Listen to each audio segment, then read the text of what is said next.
Perfecto, creo que estamos por aquí.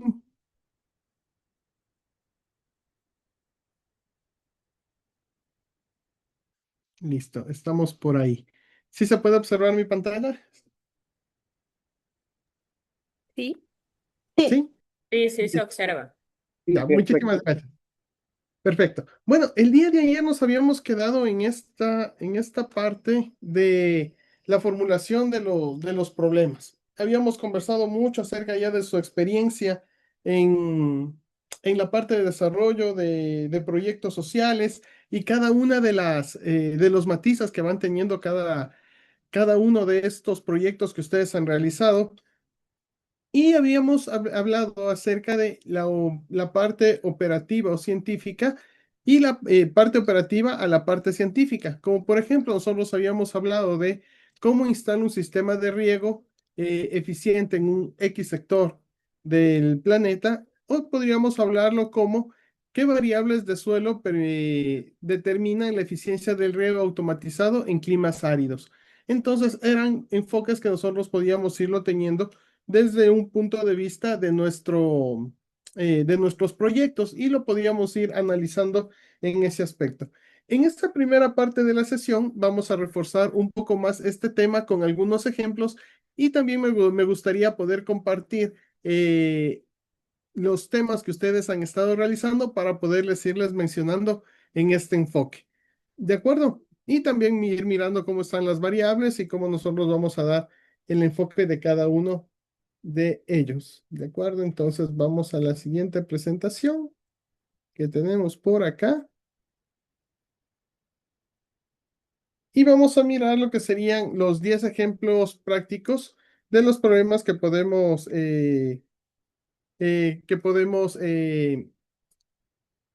evaluar ahora. ¿De acuerdo? Muy bien. Entonces, lo que vamos a realizar el día de hoy, vamos a tomar algunos ejemplos de más o menos cotidianos, como los hemos ido experimentando, hemos ido teniendo, y vamos a evaluarlos y mirarlos cómo se pueden ir ajustando de una manera mucho, mucho mejor para lo que es el entorno del IHTC. Muy bien, vamos con el primer ejemplo que tenemos aquí.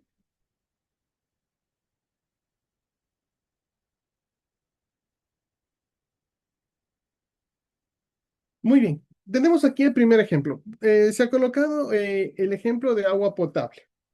El enfoque técnico que pudo haberse realizado además es un sistema de sensores. Por ejemplo, medición de parámetros químicos y físicos de la calidad del agua en tiempo real. De acuerdo, esto es un proyecto que nosotros podríamos estar hablando dentro del tema netamente de investigación, ¿no? O podríamos estar hablando de un proyecto de desarrollo que lo podemos realizar aquí en el área electrónica, química, donde la intención de este proyecto es verificar los parámetros físicos químicos de la calidad del agua con una temporalidad, o sea, de manera inmediata, es decir, en tiempo real. Eso sería un enfoque técnico. Mientras que un enfoque que nosotros podríamos hablarlo para el IHTC, tomando en consideración en este caso el impacto sobre la salud, podría redactarse de la siguiente manera. Evaluación de la reducción de enfermedades diarreicas mediante el monitoreo continuo en comunidades rurales. Sí, entonces, en este caso, en el un tema o en la una condición que podríamos hablarlo de el enfoque técnico, estaríamos hablando de la medición de estos parámetros físicos, físico-químicos, mientras que en la segunda nosotros estamos hablando de la disminución o la reducción de un tipo de enfermedad sobre una población. ¿De acuerdo? Entonces, esa sería una idea que nosotros podríamos irla teniendo para poder reforzar mucho más la idea que nosotros estamos teniendo dentro de esta proyección, podríamos decirle, o esta interpretación de los temas. ¿De acuerdo? Muy bien. Vamos a analizar otro ejemplo. En este caso podemos hablar uno de energías renovables o energía solar. El proyecto se menciona como instalación de paneles solares. Y podríamos hablar de dimensionamiento e implementación de sistema fotovoltaico en viviendas aisladas. Eso podríamos hablarlo como un enfoque de un proyecto muy común que podemos realizarlos en el área de electricidad. Los eléctricos lo conocen mucho, pero nosotros podemos darle una vuelta para el enfoque del IHTC y hablarse acerca de la calidad de vida. Y dentro de esto podríamos decirlo, análisis del impacto del acceso a la energía en la productividad económica y extensión de horas de estudio. ¿Qué estamos hablando en cambio en este otro ejemplo? Lo interesante en este otro ejemplo es que no estamos mirando solo que ahora esas comunidades van a tener energía eléctrica, sino cómo está impactando en su productividad al tener más horas de energía, más tiempo donde ellos pueden eh, movilizarse, donde pueden convivir, donde pueden comunicarse, van a mejorar su productividad económica.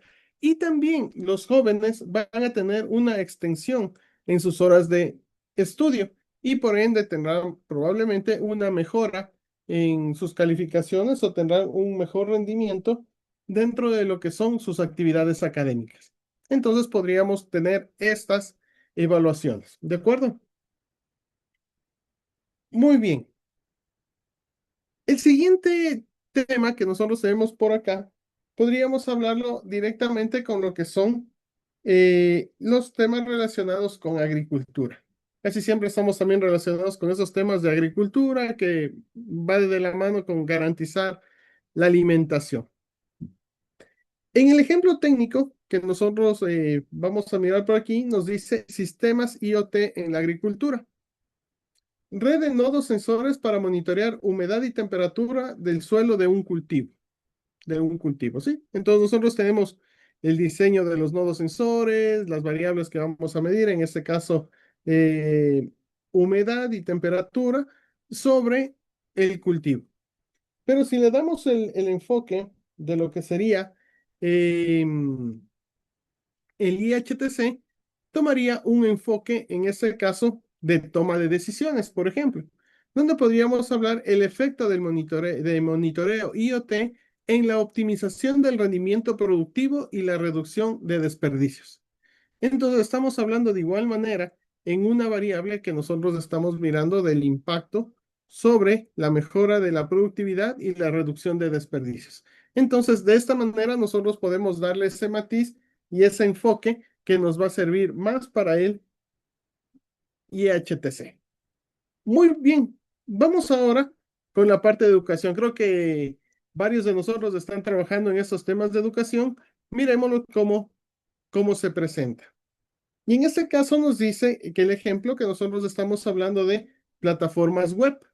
Muy bien, y el proyecto se denomina Desarrollo de un sistema de gestión de aprendizaje para escuelas locales.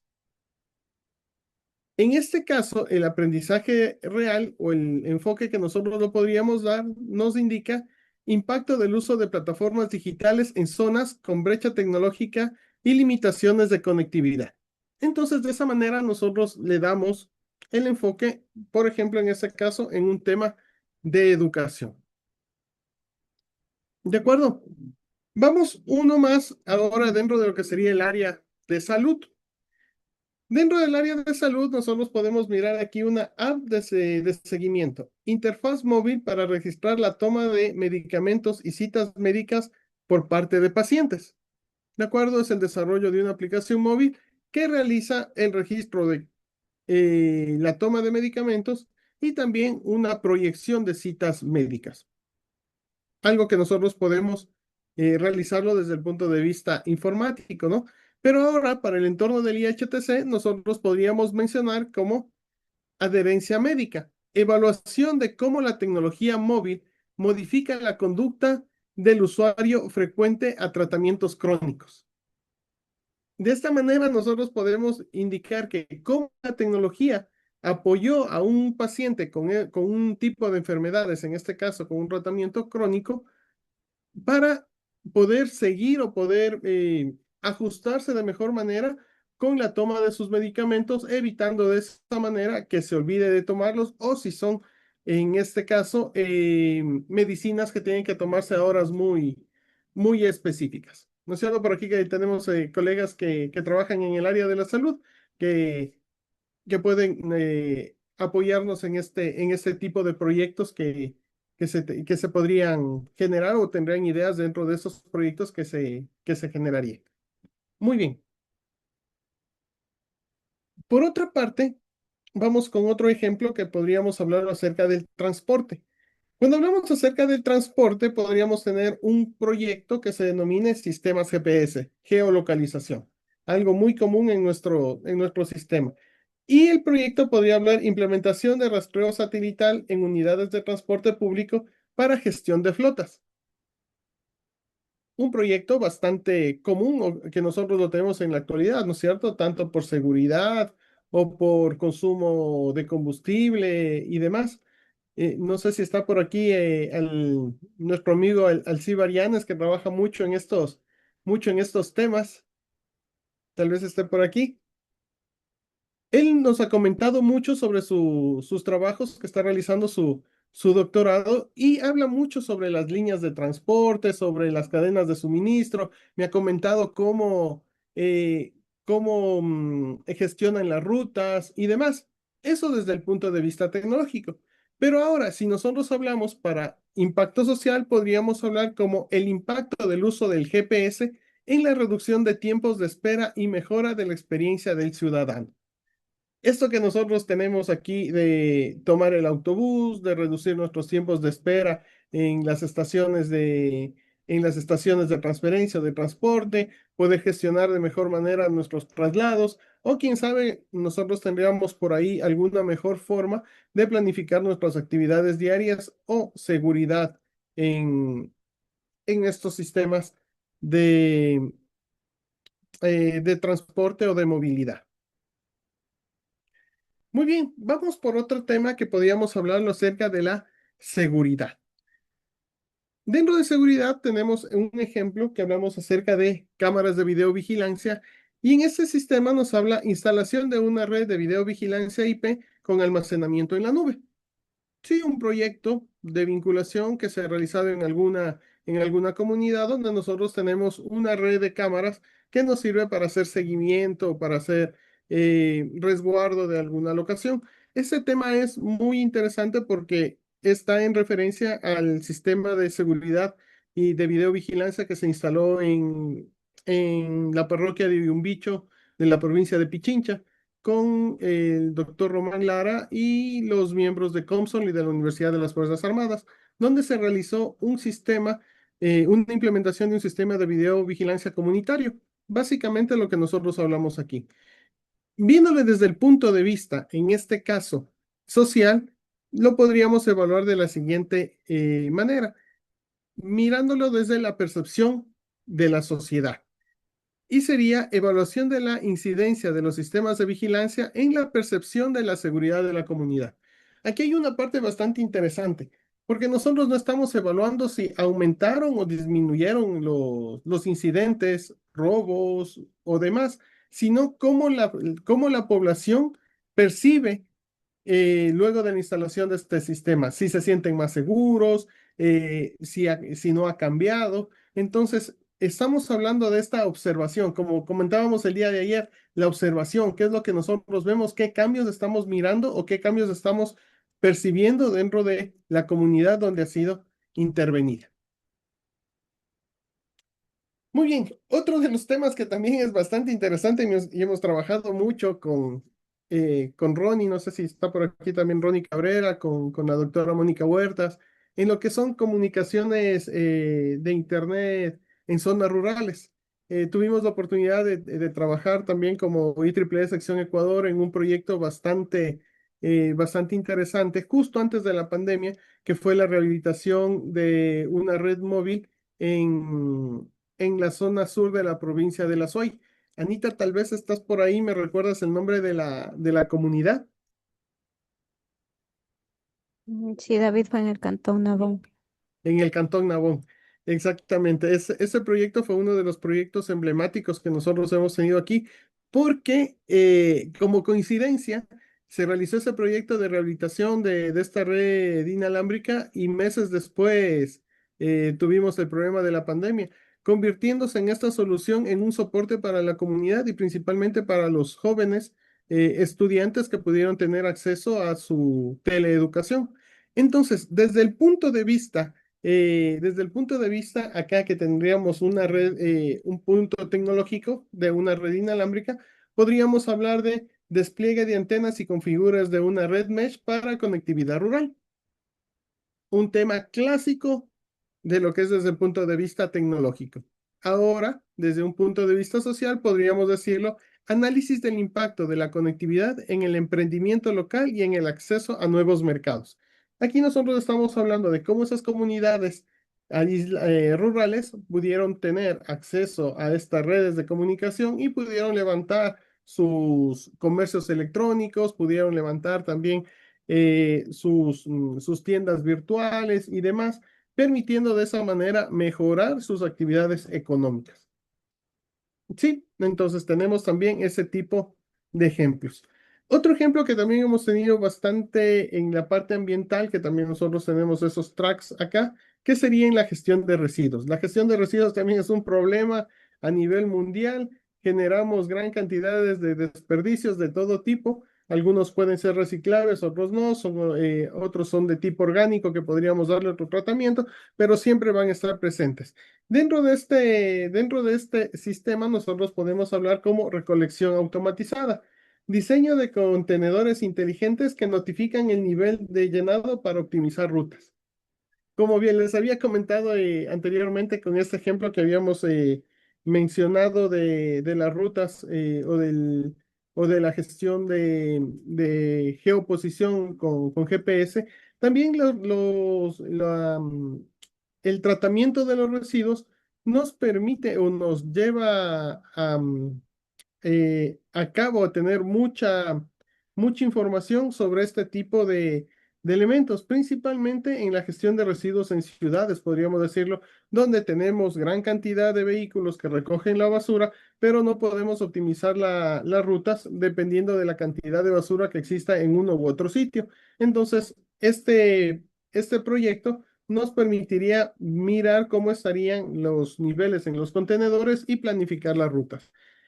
Ahora, para un ejemplo social, podríamos hablar como cambios de hábitos, evaluación de cómo la automatización influye en la conducta de reciclaje y responsabilidad ciudadana.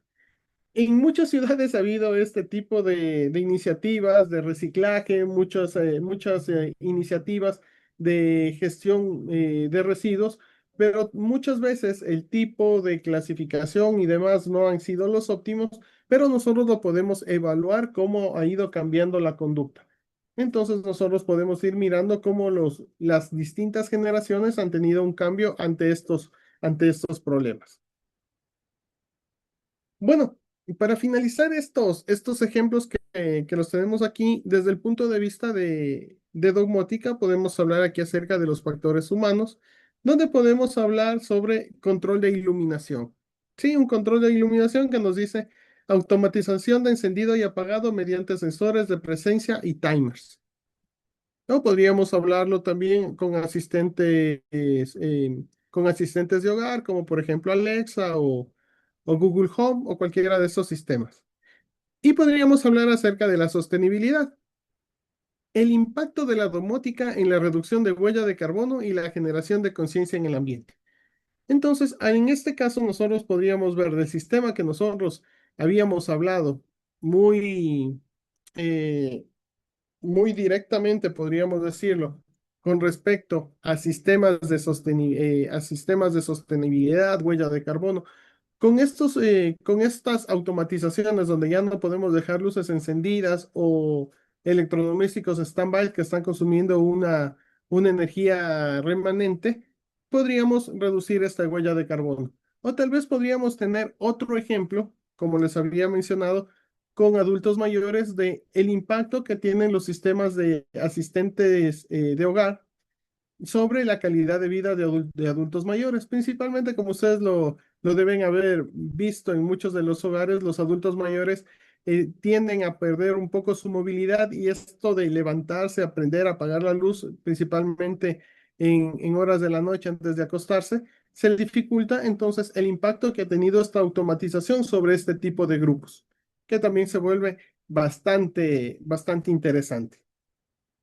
Bueno, como conclusiones que podemos ver de esta parte, el factor humano es muy importante que nosotros vamos a medirlo, que vamos a tener esta condición y podemos tener la siguiente premisa. La diferencia entre un proyecto y una investigación científica radica en la evaluación del impacto. Entonces, el proceso y cómo ha tenido el impacto sobre las personas. Bueno, con estos ejemplos hemos reforzado un poco más lo que habíamos conversado el día de ayer y me gustaría conocer de ustedes algunos ejemplos de los proyectos que ustedes han realizado y cómo nosotros lo podríamos ir ajustando a esta idea de cómo colocar los títulos, podríamos decirlo así, para nuestra posible publicación o nuestra publicación en el IHTC. Entonces me gustaría conversar un poquito con ustedes, interactuar, conversar acerca de este tema antes de pasar a la siguiente parte de la charla del día de hoy. Así que les escucho. Un saludo cordial para todos mis estimados colegas. Les saluda José García. Desde mi perspectiva, apoyo al 100% al tema de lo que es el factor humano para la salud, para la parte domótica y también precisamente para el área de lo que es el ecosistema de la gestión de residuos. En mi contingencia, en mi trabajo doctoral, he hecho lo que es un robot de transición diferencial para personas con discapacidad severa, con distintos tipos de discapacidad. Puede ser discapacidad por escoliosis, discapacidad para síndrome de Rett, síndrome de espectro autista, o cualquier, personalizamos la discapacidad. Entonces, automatizamos este sistema robótico, domótico, y además sistematizamos la parte biónica para la persona. En el caso que me gustaría mucho apoyar, eh, es un tema de alto impacto, lo que concierne trabajar con un traje, un exoesqueleto biónico para la implementación de una persona, para que ayudarlo a que camine, una persona que tenga una discapacidad muy fuerte, una discapacidad que no le permita caminar, y el traje biónico lo logre. Ese tema lo he tratado en México y es muy tangible, sé las métricas y me gustaría tratarlo con este gran equipo de trabajo. Muchas gracias, José, por tu aporte. Sí, es muy interesante lo que nos acabas de mencionar. Por ejemplo, ajustándonos un poco aquí a los ejemplos que nosotros habíamos mirado, sería el desarrollo, el trabajo técnico es el desarrollo del exoesqueleto y dentro del exoesqueleto está el desarrollo de los algoritmos de control, está el desarrollo de la comunicación entre sensores. Pero las métricas que nosotros podríamos medirlas sobre el ser humano, nosotros podríamos ver la movilidad que va a tener, cuánta movilidad recupera, qué distancias puede desplazarse, qué actividades nuevas, qué actividades normales puede realizar. Entonces, es muy interesante desde ese punto de vista poder analizarlo y poder mirar cómo podemos pasar de la parte tecnológica directamente a lo que sería el impacto social. Muchas Eh, gracias.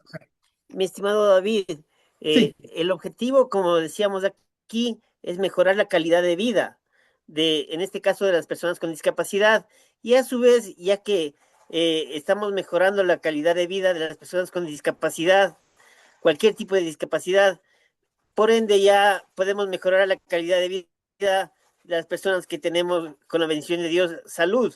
Entonces, ese objetivo de mejorar la salud, se forman ecosistemas propios y finitos que se pueden contar para mejorar la calidad de vida, no solo de las personas que lo necesitan, sino además de mejorar a la ayuda que ellos necesitan de las personas, además con la parte de neurociencias, trabajar para la ayuda de las personas que están alrededor de, de las personas con discapacidad, para ayudarles a la trazabilidad que puede ser de una manera óptima, puesto que también sufren a la par con ellos.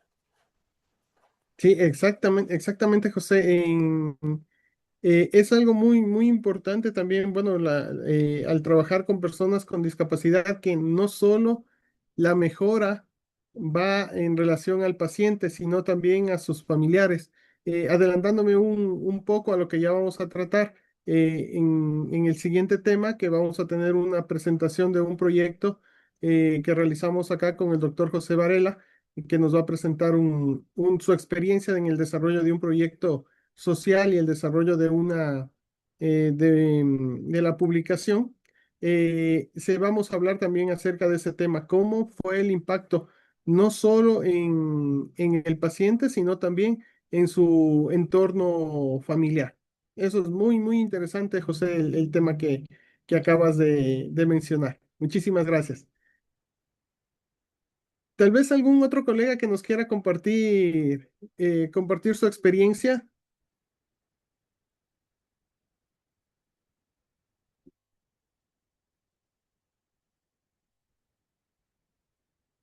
Sería importante que conozcamos un poquito más de los proyectos y cómo nosotros lo iríamos integrando como les había mencionado el día de ayer, para ir generando comunidad. Silvia, buenas noches. Buenas noches con todos. David, buenas noches. Sí, bueno, yo quisiera compartir un poquito de lo que hacemos en la SPC de La Tacunga en cuanto a educación STEAM. Nosotros somos un grupo de docentes que tenemos un proyecto de educación STEAM dirigido especialmente a las unidades educativas o a las escuelas de educación básica que están ubicadas en las zonas rurales de la provincia de Cotopaxi, en Ecuador. Entonces, nosotros lo que hacemos prácticamente es llevar nuestros kits de aprendizaje de electrónica, de Lego robótica, de programación y de energías renovables y con ayuda de los chicos en el tema de vinculación con la sociedad, damos las clases y tratamos de que más niños puedan motivarse por estudiar una carrera STEAM. El- eh, la experiencia que tenemos es bastante buena porque es motivante. Los niños de estas zonas rurales generalmente no tienen, obviamente, ni las instalaciones ni tampoco en su pensum académico este tipo de enseñanza-aprendizaje. Nos ha llenado profundamente el proyecto y nosotros quisiéramos compartirlo y también verlo desde el punto de vista de lo que estás explicando, David, cómo poder hacerle el enfoque para poder publicar todas las experiencias y los resultados que hemos obtenido con el desarrollo del proyecto. Vuelvo y repito, lo hemos ejecutado desde la SPC de La Tacunga. Muchísimas gracias, Silvia, por tu aporte. Y en realidad, dentro del proyecto que ustedes han realizado, que es la realización de estos talleres STEAM, es muy interesante el enfoque que nosotros que lo podríamos dar. Por ejemplo, cuando hablamos aquí el tema de educación que nos dice desarrollo de un sistema de gestión de aprendizaje, nosotros podríamos mirar dentro de lo que se dice, sería el desarrollo STEM, algo similar, ¿no es cierto? Como cursos de tecnologías STEM hacia las comunidades rurales. Pero para este congreso nosotros podríamos evaluar alguna de estas variables que nosotros tendríamos del impacto sobre la población, como nosotros podríamos decir el impacto del uso de prototipos STEM en la mejora de calificaciones de los estudiantes. Entonces podríamos hacer una comparativa de cuáles fueron sus calificaciones, quién sabe, en matemáticas o física, alguna asignatura, y poder contrastarlas luego de haber hecho los cursos. O cuál es la percepción, nosotros podríamos ver la percepción de sus maestros sobre el comportamiento de los estudiantes, si aumentó la curiosidad y demás. Todos nosotros podemos ahí validarlo con alguna métrica adicional que podríamos tener. Entonces, Silvia es bastante interesante el proyecto y le tendríamos que ir dando los matices en el desarrollo del curso. Bueno, tenemos una consulta, una participación más. Berta Guzmán, te damos la bienvenida. Hola David, buenas tardes. Buenas noches a Buenas todos tardes, también por acá. Berta. Oye, pues nada más estoy aquí con un compañero, con un colega que trabajamos en proyectos de tecnología humanitaria también y tiene una pregunta en especial acerca de la conectividad, entonces si me lo permites. Claro, con gusto.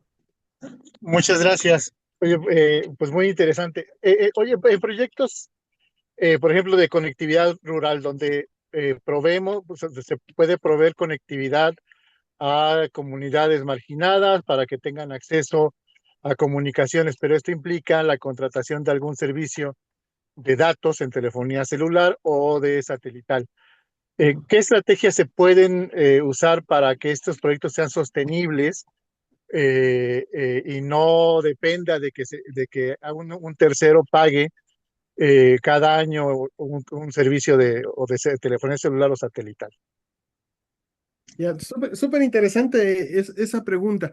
Bueno, aquí te podemos hablar un poquito acerca a partir de la experiencia. Bueno, por ahí también está Anita que después me va a dar soporte también si se me va algún matiz. Cuando nosotros realizamos tanto en Guasaquenza como en Nabón este tipo de proyectos, nosotros estamos manejando básicamente con tres actores principales que serían la comunidad.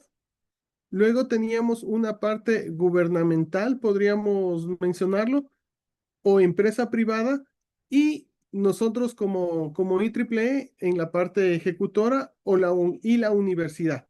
Entonces, nosotros teníamos estos actores que estaban trabajando dentro del proyecto. Ahora, cada uno de estos factores tenía una participación directa sobre la implementación del proyecto.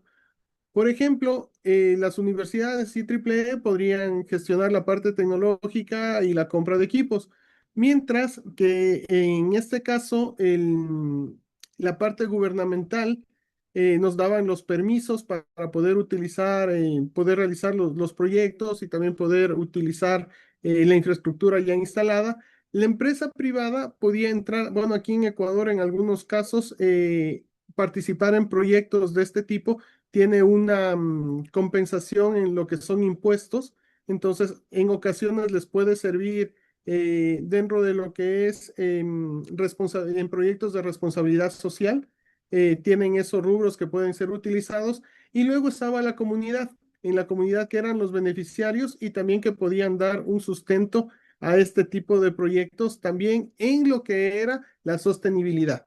Dentro de este caso, nosotros podemos hablar en el caso de Guasaquenza, que se trabaja con la Universidad Politécnica Salesiana, la Universidad de las Fuerzas Armadas y dentro de la comunidad de los salesianos. Ellos a la final fueron los que absorbieron este pago del servicio. Entonces, el pago del servicio lo realizaba la comunidad de los salesianos dentro de este proyecto. Mientras que en el caso de Nabón, fue una colaboración que se lo tuvo con la parte, no recuerdo claramente si fue la gobernación o fue la tenencia política de la zona que nos dio el acceso a Internet a través de su red. Entonces, ahí nosotros pudimos tener la sostenibilidad con el tiempo. Por ejemplo, en el caso de Galápagos, donde se tuvo también una parte de conectividad en este tipo de ejercicios, se tuvo la sostenibilidad por un tiempo por parte de la empresa privada, pero este convenio duró alrededor de 2 años, algo así, y luego ya no se renovó. Entonces, estos son los actores que han ido trabajando dentro de este tipo de proyectos y que nos han ayudado a dar sostenibilidad. No sé, Anita, si se me pasó algo por ahí.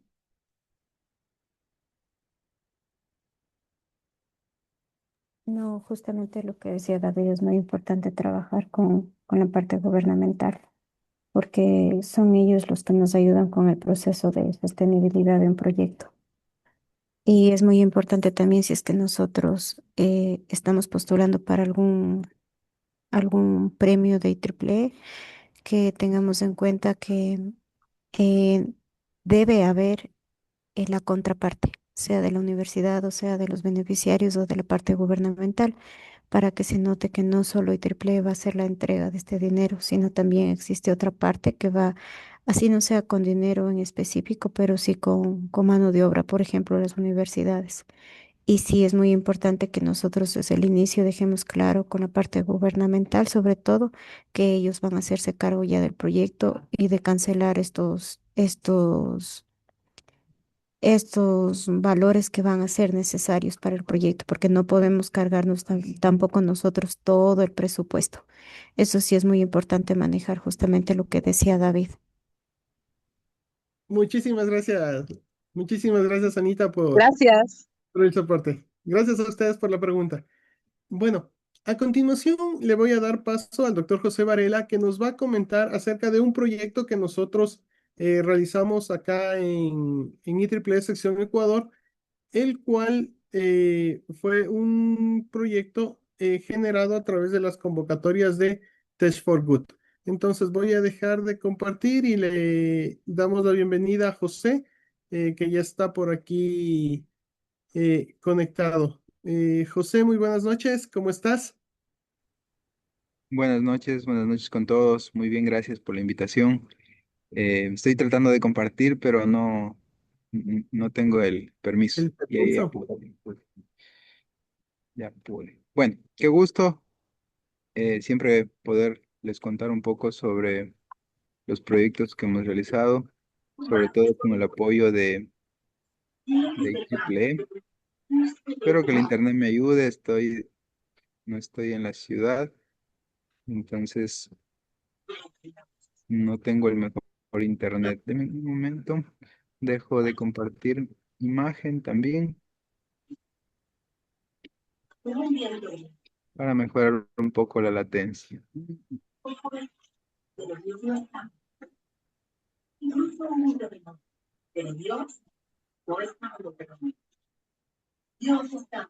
Ya, listo entonces. Bueno, les comento brevemente de dónde viene mi experiencia, sobre todo trabajando con seres humanos. Ese es el término correcto.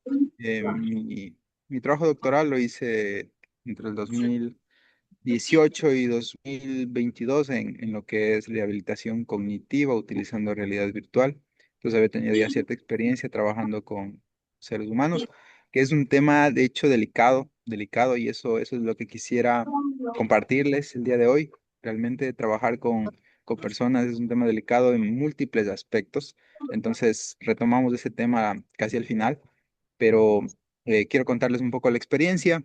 El proyecto que les voy a presentar, como mencionó David, tuvo financiamiento externo. Realmente el financiamiento vino de una convocatoria de SAI, que se conoce ahora como Tech for Good, que es una de las convocatorias eh, anuales que saca SAI. De hecho, las otras han empezado a ser un poco descontinuadas, pero se mantiene de manera periódica anual la convocatoria, entonces pueden postular más adelante.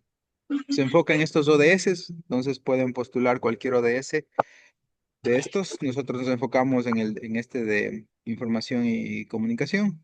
Estaba enfocado hacia conectividad, específicamente IoT. El financiamiento que otorga Tech for Good va de 2.500 a 5.000, a $10.000. Nosotros pedimos casi el tope y sí tuvimos la aprobación y con ese desarrollamos el proyecto en general.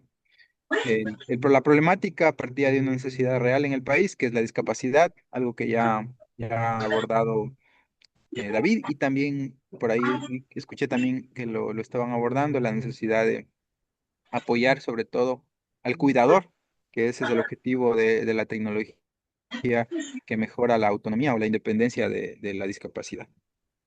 Nuestro enfoque era hacia Internet de las Cosas e inteligencia artificial para este proceso, para que el paciente pueda independizarse un poco a través del control domótico y funciones de inteligencia artificial. Estas partes no las voy a pasar muy lento. Seguro han podido ver esta presentación en algún evento en el que tenga la oportunidad de compartir más detalles, pero el enfoque fue hacia resolver el problema eh, de la discapacidad infantil. Voy a quitarle el audio.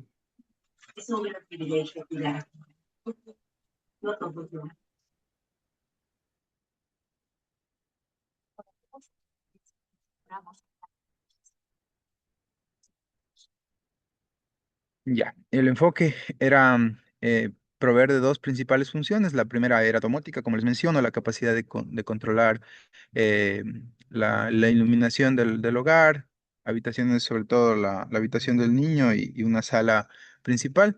Y también el enfoque era comunicar al niño con sus cuidadores para que a través de un dispositivo portable el niño pueda pedir ir al baño, pueda pedir alimento, pueda pedir todo lo que normalmente crea mayor dependencia del cuidador.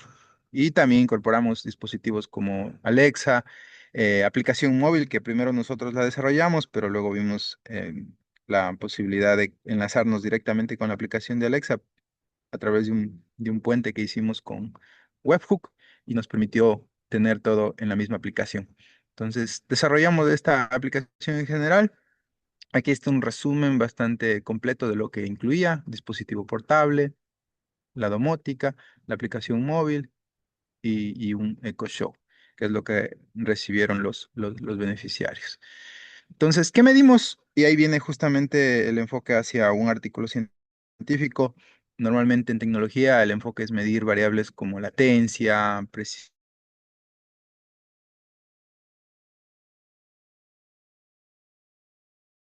de control, no sé, convergencia, estabilidad, pero en proyectos que involucran componente social, las variables suelen ser otros. La relevancia, de hecho, de las variables está enfocada ya en otro tipo de variables. Algunos de estos datos ya se han publicado, otros no.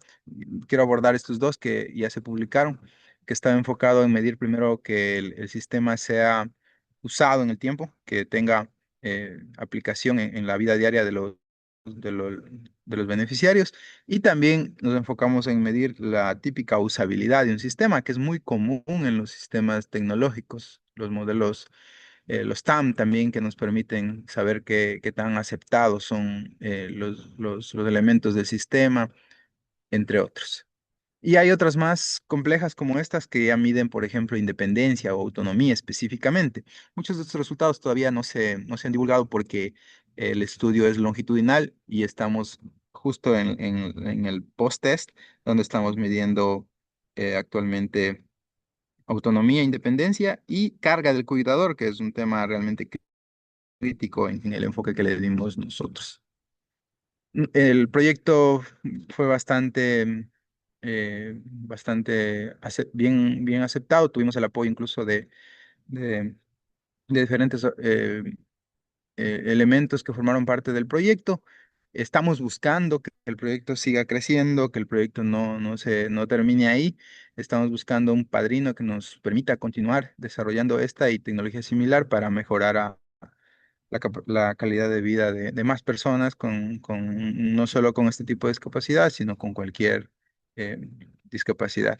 De hecho, uno de los productos que salió fue la creación de una fundación que está registrada en el MIES, que es Tech for Ecuador, que tiene un año prácticamente de estar creada. Estamos tratando de lograr levantarla, como dije, a partir de más gente que se sume, más empresas que se sumen y que quieran darle el apoyo a este proyecto.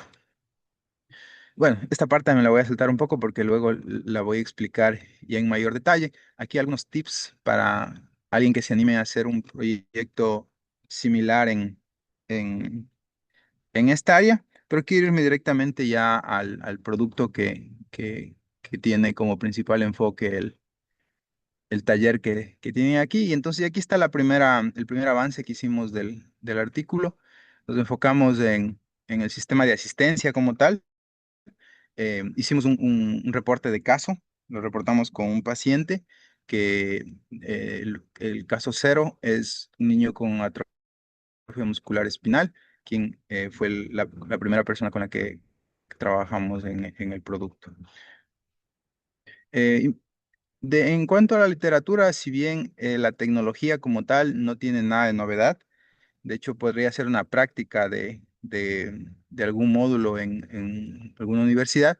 Sin embargo, el valor está, como les había mencionado, en la validación de la herramienta mediante instrumentos de medición de variables sociales, como son la misma aceptación de la tecnología, la usabilidad y el registro de uso mismo.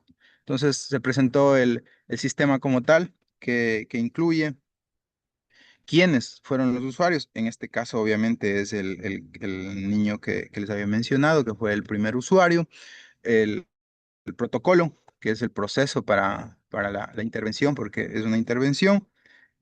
Un poco más desglosar la tecnología, que esto suele ser menos relevante en trabajos que tienen este tipo de enfoque. Aquí tenemos, bueno, la interfaz inicial que se desarrolló en la primera versión y ya las pruebas como tal. Entonces, los resultados muestran, por ejemplo, el seguimiento durante 30 días de cómo evolucionó el uso de la aplicación mediante el registro que hacíamos en el sistema y pudimos ver cuáles eran, por ejemplo, la más usada, que en este caso la parte de la domótica era la más usada, mientras que las solicitudes sí se usaban, pero era menor.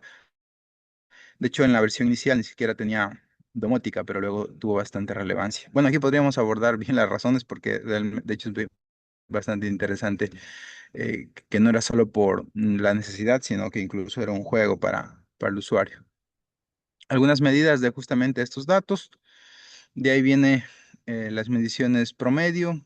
Igual se trata de analizar, a ver por qué es que el uso se enfoca en las luces y todo lo que les estoy mencionando actualmente. El análisis de usabilidad, este se hizo en el paciente. Esto es bien interesante porque hay un artículo anterior en el cual se demostraba cómo utilizar una escala Likert en niños más pequeños y está enfocada en rostros, en caritas felices y tristes, en lugar de una escala típica que podríamos tener en otro tipo de test en el cual estamos midiendo usabilidad. Y de ahí tenemos em, el otro instrumento que utilizamos, que está aquí, que se utilizó en cambio con, con el cuidador, en cambio. Y por aquí tenemos un análisis de desempeño, también está en el cuidador aplicado. Es más fácil aplicar instrumentos en el cuidador por el mismo hecho de que el niño tiene eh, la discapacidad. La discusión donde se compara justamente la limitación de este tipo de estudios, sobre todo que se enfoquen en usuarios reales y con un diagnóstico tan crítico como es sobre todo atrofia muscular espinal tipo 1, que es de las más severas, y con eso se concluye el trabajo. Esa es como la primera versión. La versión publicada ya tiene ciertas diferencias y está aquí, es esta de aquí. Entonces la voy a recorrer brevemente.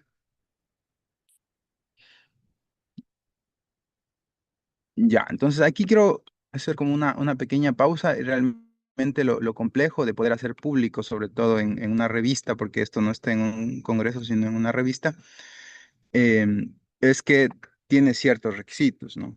Un estudio que involucra personas, obviamente necesita un consentimiento informado, en el cual se autoriza el uso de los que aparecen en el estudio. Incluso en el caso de menores de edad, se requiere también el, el consentimiento del niño. También es importante un comité de ética. Este tema es bastante crítico en estudios que involucran seres humanos. Cuando el estudio eh, involucra a personas con discapacidad, se hace aún más complejo. Em, Se puede obviar el comité de ética si es que el mismo presidente del comité de ética analiza el caso y determina que no se requiere una aprobación de un comité de ética. Ahora, hay dos componentes. Hay el comité de ética eh, de seres humanos, que es el más complicado, pero hay un comité de ética también general de la investigación que se conoce. Entonces, ¿podría ser aprobado sin requerir un comité de ética de seres humanos? En el caso de tecnología, sí. En el caso de medicamentos, por ejemplo, es mucho más complicado y ahí sí es inevitable un comité de ética de seres humanos y se podría, eh, o sea, no se podría obviar prácticamente. Entonces, estos componentes son necesarios. En el caso específico del Congreso al que están analizando en este taller, sé que no se revisa, no se solicita ni consentimiento informado ni la aprobación de un comité de ética. Yo no he escuchado. Pero en todo caso deberíamos generarlo. El consentimiento informado no es complicado y es un documento que de- debe, debe existir si es que trabajamos con personas. Y si no tenemos todavía un comité de ética que lo avale, podemos hacer que un especialista genere un documento o un experto genere un documento, si es un representante de alguna organización como un hospital o algo relacionado con un comité de ética, que pueda respaldar que el estudio no requiere un análisis de un comité de ética de seres humanos, les puede también servir.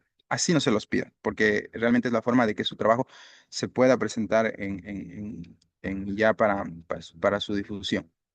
Esta es la revista donde se publicó. Realmente, como vieron, el estudio es muy simple, no tiene nada complejo, pero el contenido tiene valor, tiene bastante valor. Esta revista está muy bien ubicada.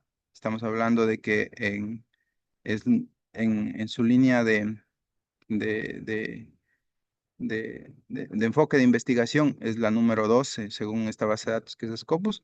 Entonces, esto les muestro porque quiero un poco denotar el valor que puede llegar a tener este tipo de resultados donde la tecnología participa y donde todavía hay un campo inmenso donde podemos aportar para que la investigación siga siendo en este componente tan importante que a veces de cierta manera se descuida y que se puede realmente aportar.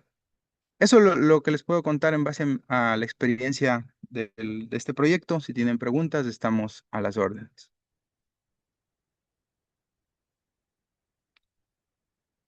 Muchísimas gracias, José, por tu presentación. Eh, Acabo de ver aquí un par de preguntas de parte de Natalie Coloma. Nos consulta José, ¿en dónde podemos registrarnos para contribuir a la fundación? Ya, la, la página web, déjenme ver, se había caído hace una semana y ya la estaban levantando. Tech4ecuador.org. Entonces es bien simplecita. No está, está caída, pero lleva un par de semanas que se cayó y la estamos levantando. Por ejemplo, sí tenemos un padrino para eso. Hay una persona que se ofreció a mantener la página web y todo eso. Entonces está corrigiendo este descuido, por así decirlo. Entonces la página es muy simple, tech4ecuador.org y, y ojalá, como dije, en estos días ya esté levantada nuevamente y ahí hay todos los datos, números de teléfonos, correos, incluso que se pueden escribir para irse sumando. Voluntarios realmente siempre hacen falta. Estamos cazando recursos. Les cuento que postulamos a un fondo bastante grande, que se me fue el nombre. Llegamos a la última etapa. Lamentablemente ahí no pudimos continuar, pero no nos rendimos. Esperamos buscar el apoyo necesario para darle continuidad al proyecto. Ya, muchas gracias, José, por toda esta presentación. Tal vez podrías volver a presentar un momento el artículo para denotar la parte importante, por ejemplo, en las fotografías de los niños que están presentes y contextos muy específicos cuando se trabaja con este tipo de grupos vulnerables. Este Estos tal vez. tips. Sí, exactamente. Si nos puedes comentar un poquito por qué estas razones. Sí, realmente, aunque tenemos el consentimiento, como pudieron ver, para el estudio, siempre se cuida la imagen de los niños, sobre todo por evitar lo que se conoce como victimizar, o sea, tratar de sacar cierto beneficio de alguna manera de la discapacidad, que el enfoque no es eso, ¿no? El enfoque es demostrar que el proyecto es viable y todo eso, entonces se evita de cierta manera hacer uso de la imagen con un enfoque comercial, podríamos decirlo, sino un enfoque netamente científico, cuidando en este caso el rostro del niño. Muchísimas gracias. Y también lo que podríamos ver, las gráficas de los resultados y las tablas. Mm.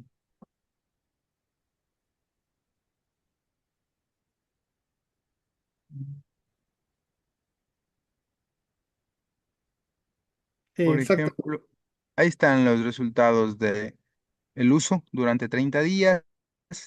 Acá está ya promediado únicamente eh, por semanas, creo que es este sí, por semanas. Sí, y datos igualmente de los mismos. Esto es uso, o sea, directamente los datos que se fueron registrando mediante el uso. Y este es muy interesante, este es un típico SUS, es un test que permite medir usabilidad. Se visto un gráfico radial de cómo influyó esto. Muy interesante, José, también como parte del proyecto. Fue una experiencia muy interesante y más que todo donde se pudo asentar muchas ideas y principalmente mirar cómo la tecnología podía ayudar a estos niños que en ocasiones a nosotros como investigadores, y lo comentaba como José, que los casos en los que se trabajaron sí fueron bastante complejos, que la fortaleza psicológica que hay que tener en este tipo de eventos también fue bastante fuerte y en realidad se tuvo por ahí un poco de acompañamiento porque sí se presentaban casos bastante fuertes y estresantes. Esta experiencia fue también bastante determinante. Bueno, José, si nos quieres dar tu mensaje final.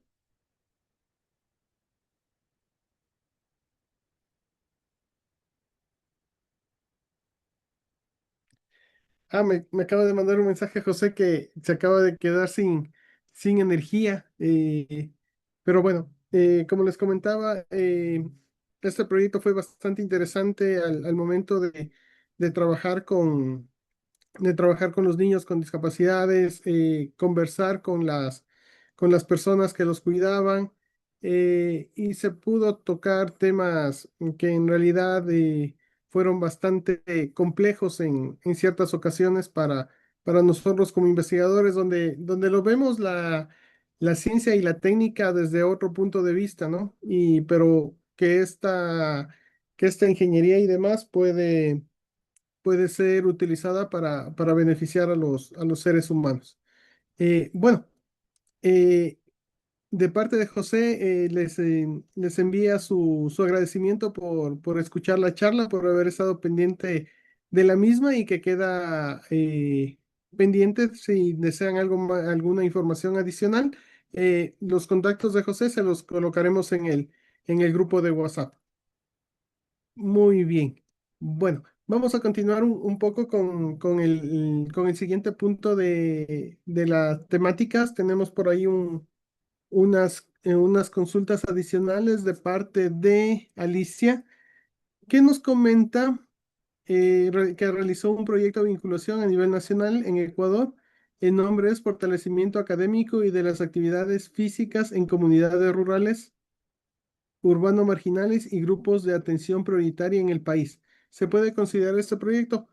Por supuesto, Alicia, que se lo puede considerar, tomando en consideración de que está dentro del ámbito de la educación, puede ser este proyecto postulado.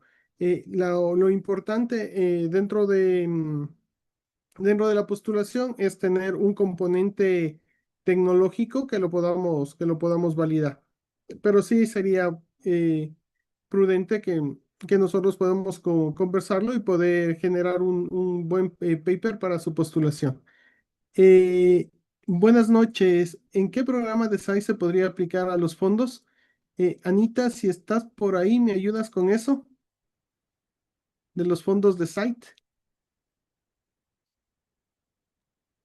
Bueno, los fondos son de HTV, no justamente de SITE, sino HTV, que es el Humanitarian Technologies Board, em, que engloba todos los proyectos humanitarios.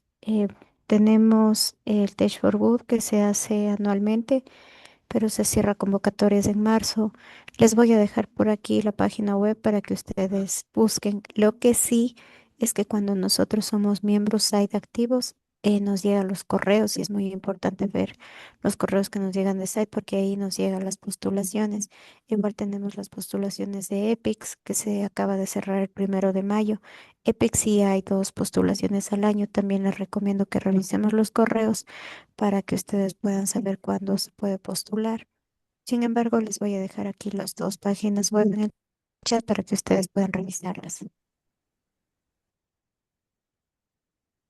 Muchísimas gracias, Anita, por la información. Siempre es muy bueno tener esto presente para que nosotros podamos tener la posibilidad de aplicar a este tipo de fondos. Otra consulta que tenemos acá nos dice, ¿hay relación para aplicar a los proyectos de serie? Bueno, dentro de lo que son los proyectos de serie, es otra organización, es una de el Consorcio de Internet Avanzado de acá del Ecuador, ¿no? No tenemos una relación directa con ellos, pero a partir de nuestros grupos en las universidades y demás, se pueden integrar equipos para poder participar. No tenemos una relación directa con los mismos. Nos pregunta Giovanna Soto, eh, que si estaba en el grupo de WhatsApp que le podemos ingresar. Keila, por favor, si le puedes ingresar a Giovanna. Y aquí Anita nos ha dejado la página del IHTC.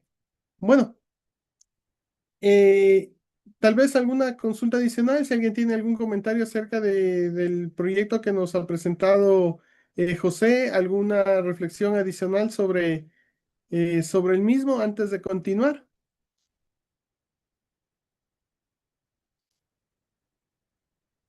Creo que estamos bien entonces. Vamos a continuar con la siguiente parte del día de hoy.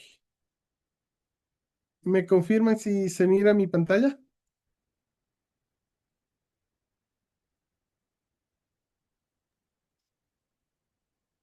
Aún no, todavía.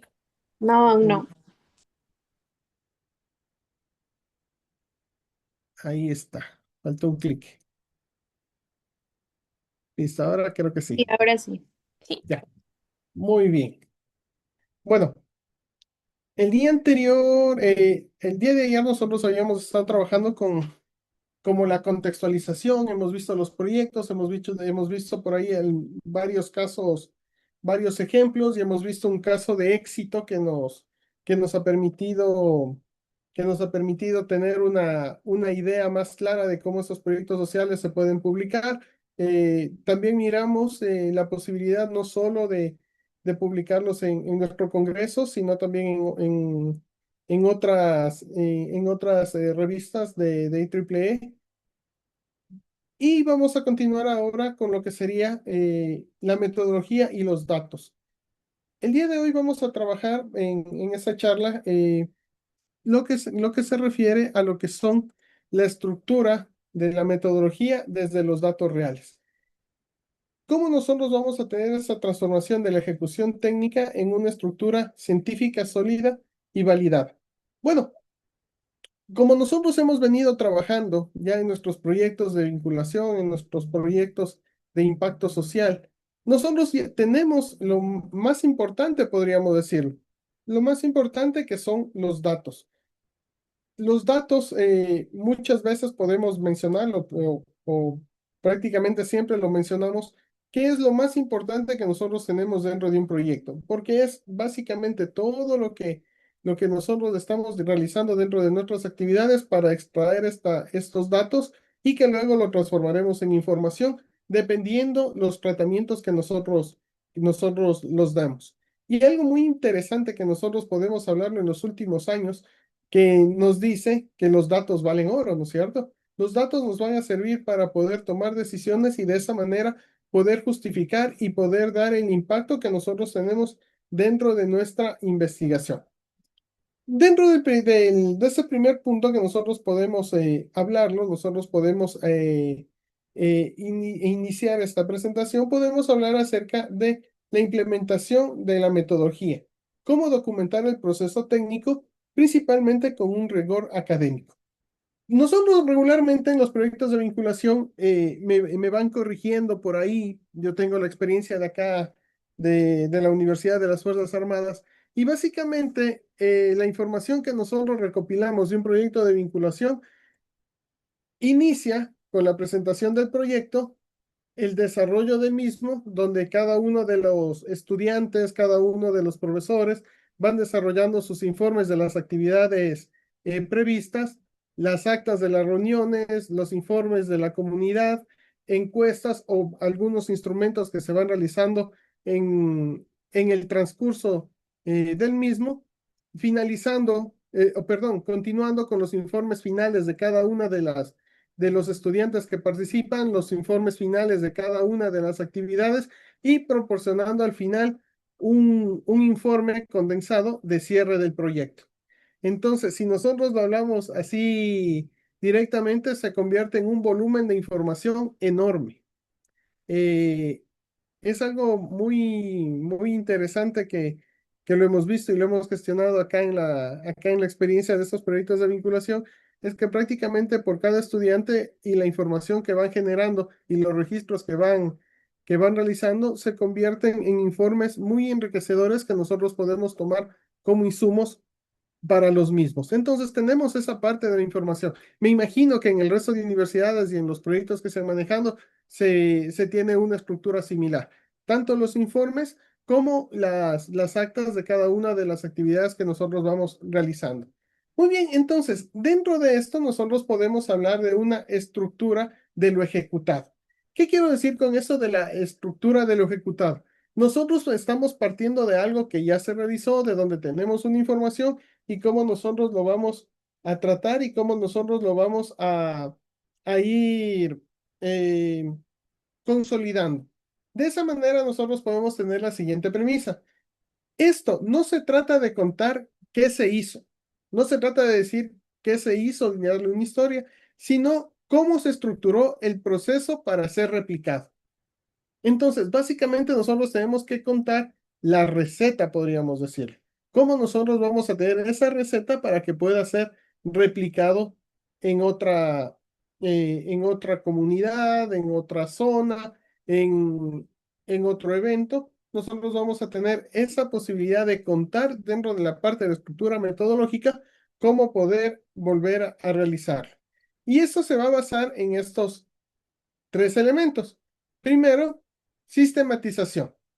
¿Qué quiero decir con esta sistematización? Que nosotros debemos realizar un ordenamiento y este orden principalmente se relaciona por un orden cronológico. Los pasos cronológicamente, cómo se fueron realizando, cómo las actividades se fueron realizando en función del tiempo.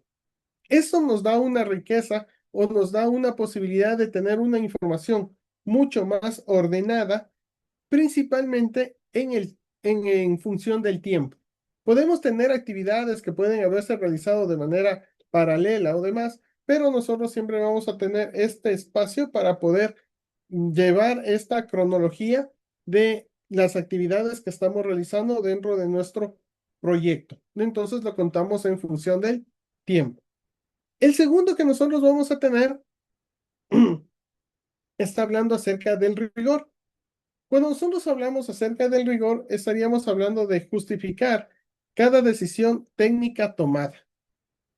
Nosotros podemos hablar del desarrollo de cada uno de los ejemplos que estamos hablando, pero siempre va a estar de la mano con una decisión tomada de utilizar la tecnología A, la tecnología B, la tecnología C. El por qué. ¿Por qué nosotros utilizamos esa tecnología?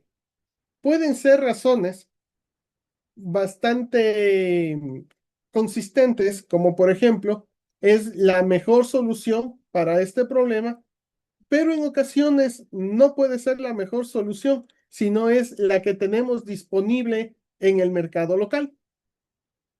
Por ejemplo, cuando trabajamos en este proyecto de José, existían unas pantallas dáctiles de mayor resolución y de menor peso, pero debido a las condiciones que nosotros teníamos de importaciones y demás, no la podíamos tener en el mercado local.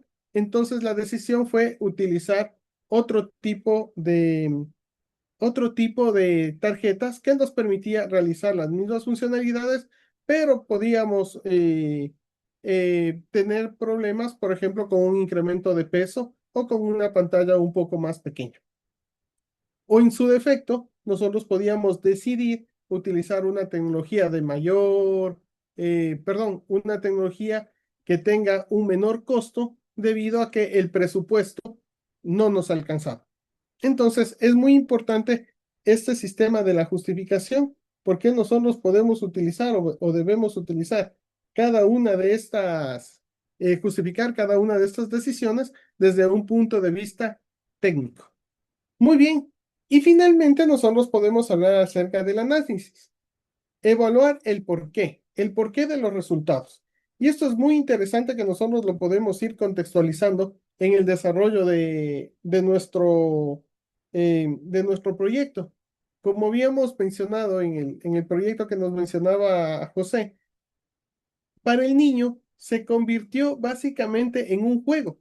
Esto de poder prender y apagar las luces a través de la pantalla o a través de este dispositivo tipo reloj inteligente, para él se convirtió en un juego donde él no lo veía como la usabilidad de la iluminación, sino la posibilidad de prender y apagar un dispositivo, en este caso que era la luz de su dormitorio. Y luego lo pasó a poder ir intercambiando, ir prendiendo distintos electrodomésticos en cierto modo, pero también nosotros podíamos ver que iba prendiendo distintos focos de distintas zonas de la casa y luego podía él ir jugando con eso, que a la final no lo utilizaba directamente como una solución para la iluminación, sino él acabó tomándolo como un juego, por eso lo utilizaba de una manera más repetitiva.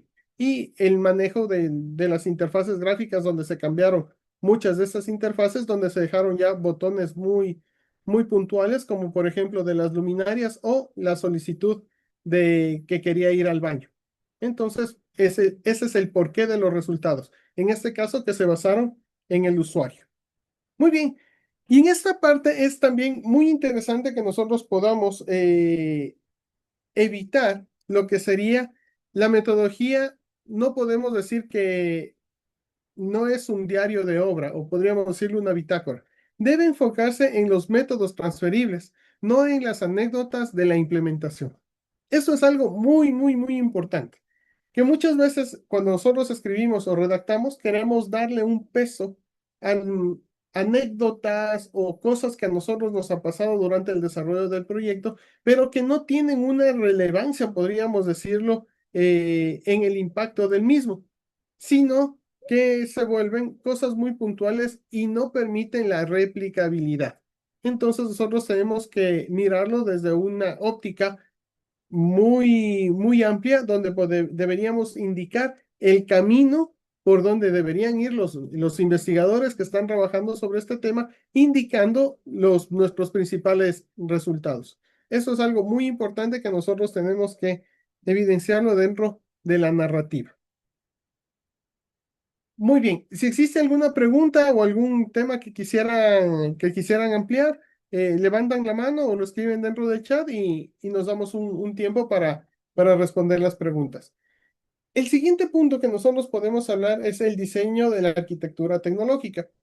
Cuando nosotros hablamos acerca de la arquitectura tecnológica, es cómo está distribuido tanto nuestros elementos de software, cómo están distribuidos nuestros elementos de hardware, para lo que nosotros trabajamos, ¿no es cierto?, en la parte técnica. Pero también eso de la infraestructura tecnológica nos está diciendo cómo estamos utilizando los instrumentos, cómo estamos disponiendo elementos de medida, cómo estamos utilizando posibilidades de visualización. Entonces, esta parte del diseño o arquitectura tecnológica es la tecnología que nosotros estamos utilizando. Recordemos que no, al hablar de tecnología, es todas las herramientas o todos los elementos que nosotros estamos utilizando independientemente si son o no son, podríamos decirlo, herramientas electrónicas, informáticas, eléctricas, no. O sea, es en general la tecnología que nosotros estamos utilizando. Y para eso nosotros podemos hablar acerca de esta documentación técnica que podríamos utilizarlo. Para este ejemplo he utilizado un diseño de un sistema de programación, pero básicamente lo que quiero implementar aquí son estos diagramas de bloque o estos diagramas de flujo que se ocupan en la mayor parte de desarrollos técnicos, tecnológicos que nosotros podemos implementar. Dentro de esto, nosotros podemos hablar de los diagramas de arquitectura que deben tener estas características principalmente. La primera, que deben ser claros. Cuando nosotros hablamos de estos diagramas, nosotros tenemos que tratar de que el flujo de la información, que el flujo de las actividades que vamos a realizar o de los componentes que estén indicando sea bastante claro. Por eso nosotros podemos utilizar diagramas de bloques, donde nos van indicando cada una de las etapas que podemos utilizar o de los elementos que estamos utilizando para llegar a nuestra conclusión, tratando de evitar mucho, por ejemplo, los lazos o los retornos, sino que sea de una manera mucho más clara y fluida, donde nosotros podamos ir indicando las etapas o los elementos de cómo van fluyendo.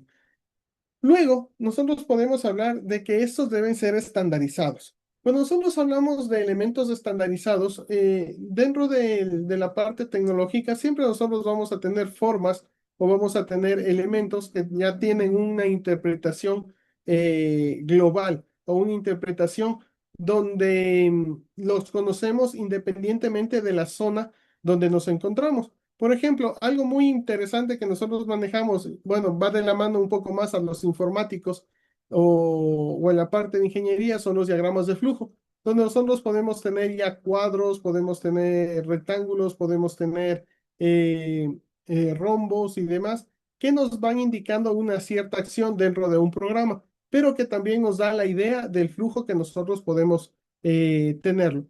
En la actualidad, estos temas de las arquitecturas o de las gráficas explicativas también van mucho de la mano pictórica. Nosotros tenemos herramientas como por ejemplo en Word o podemos hablar de PowerPoint, donde tenemos la posibilidad de realizar gráficas predefinidas, donde tenemos círculos, donde tenemos flechas, donde tenemos un sinnúmero de figuras estandarizadas que nos permiten mirar el flujo de la información.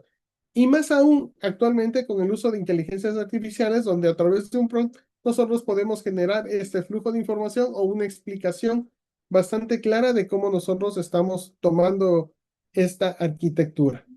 Y una de los componentes muy importantes que nosotros también vamos a tener es que estos diagramas o estas arquitecturas deben ser autoexplicativas o autoexplicativos, podríamos decirlo. Es decir, que nosotros tengamos la oportunidad o la posibilidad de mostrar estos diagramas o estas arquitecturas y prácticamente se muestren o se entiendan de una manera rápida y sencilla.